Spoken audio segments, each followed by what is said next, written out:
Hello and welcome to Tap Into the Truth.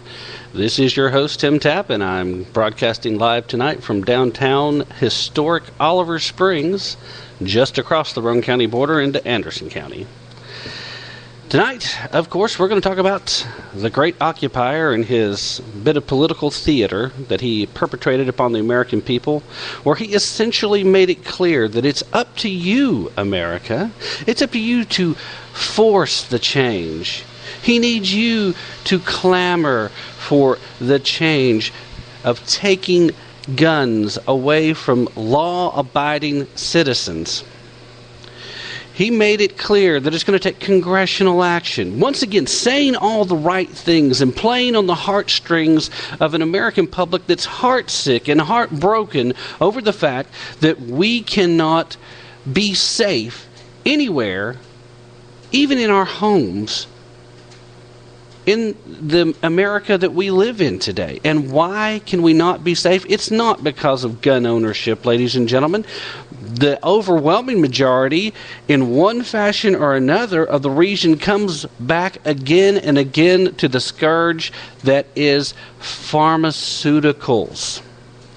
Either our less legal street version or legally obtainable prescription medication that becomes abused. The things that the Occupier pointed out with his actually surprisingly small amount of anything in these executive actions that he's taking, most of these weren't even executive orders. As we were promised, there were going to be 19 executive orders. Obviously, the Occupiers paid enough attention to the fact that, unlike the lie he keeps telling the public and the press, hoping that you'll eventually buy into it and believe it, that the majority of Americans support Second Amendment gun ownership rights, support First American freedom of religion and freedom of speech, and support the Constitution as a whole. Constitutionally limited government is necessary for us to maintain our liberty, and more people are finding that out each and every day. Thanks in no small part to patriots that are out here sounding the alarm and raising the cause. Even the ones that are taking flack for it. Even the folks like Alex Jones, who's extremely loud and extremely boisterous when he goes on programs like Piers Morgan and just is so excited and so passionate that he comes across to the more mild-mannered people like he's a little far out there. But the bottom line is he sees a series of events that keep falling in place that it just happens way too much now to even look or seem or sound like coincidence. But make no mistake about it, ladies and gentlemen, the Occupier and the people who pull his strings and the people that are cronies underneath him all still have the so-called progressive agenda at heart. They want you to clamor for him to take the guns away. They want you to believe that the guns are the problem.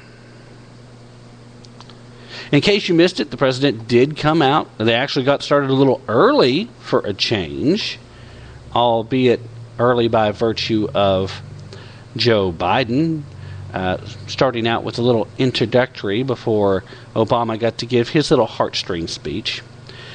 During the course of it, they went over and reviewed a number of executive actions. 23 in total. Let's go over the list. Action number 1. Issue a presidential memorandum to require federal agencies to make relevant data available to the federal background check system. I still want to know who's going to make the decision and determinations as far as what constitutes relevant. I'd be interested to see what kind of data actually ends up being collected if this is fully implemented, but let's move on. Executive action number 2. address unnecessary legal barriers, particularly relating to the Health Insurance Portability and Accountability Act, that may prevent states from making information available to the background check system. In other words, if you move from one state to another state to go buy a firearm at a gun show, well, guess what? They're not doing too many background checks at the gun shows, but in the event that you've got healthcare issues on the mental health aspect, you want to make sure that that information is available. Okay, that doesn't sound that bad on the uptake. I don't see anything immediately that's negative there. But we'll keep an eye on exactly what legal barriers are deemed unnecessary. Executive action number 3. Improve incentives for states to share information with the background check system. Well, all right. Exactly what incentives are we talking about? How far are we going to take this? How many taxpayer dollars are going to be used as giveaways to try and further perpetrate this massive database that's going to be used to track gun ownership? Executive action number 4. Direct the Attorney General to review categories of individuals prohibited from having a gun to make sure dangerous people are not slipping through the cracks. Okay, so again, we're going to ask somebody who's guilty of gun running as the current office holder, who knows who the next guy is going to be and what he's going to have been involved with. There's one thing you can count on. In the Occupier's administration, there are serious question marks about anybody who's nominated. But we're going to ask this guy to decide who's the dangerous people out there. Let's make sure we're not missing any of those dangerous people. You know, like returning veterans and Tea Party members who are most likely to be violent, homegrown terrorists? Are those the dangerous people that we're talking about here that are currently slipping through the cracks? I don't know. They have been named by name in the past as being dangerous. Action number 5. Propose rulemaking to give law enforcement the ability to run a full background check on an individual before returning a seized gun. All right, well, again, I want to know what all's going to be on these background checks before we just sign off on this, because if you've used a seized gun to defend yourself in the past, is that going to be grounds not to give it back? I mean, we need something a little more concrete. Because, again, just as it's written, just as is, face value, you got to wonder why you would even have to do that. It does certainly seem, like the Occupier said, to be common sense. Why don't you do a full background check before returning a seized gun? I mean, why did you seize the gun in the first place? If it's been legally seized, there should be some legal grounds for have taken it. I would assume that alone would require a background check to see what this person, lots of women own guns, they're not guys, excuse me, what this person has done for you to seize this gun in the first place. Shouldn't you be running a background check? Okay, so what's going to constitute what pulls up in this background check as far as whether or not you're going to allow them to have their gun back? That's the question we need to ask. When we see this, we need to read between the lines and look for the unintended consequences of what might happen. All right, action number 6.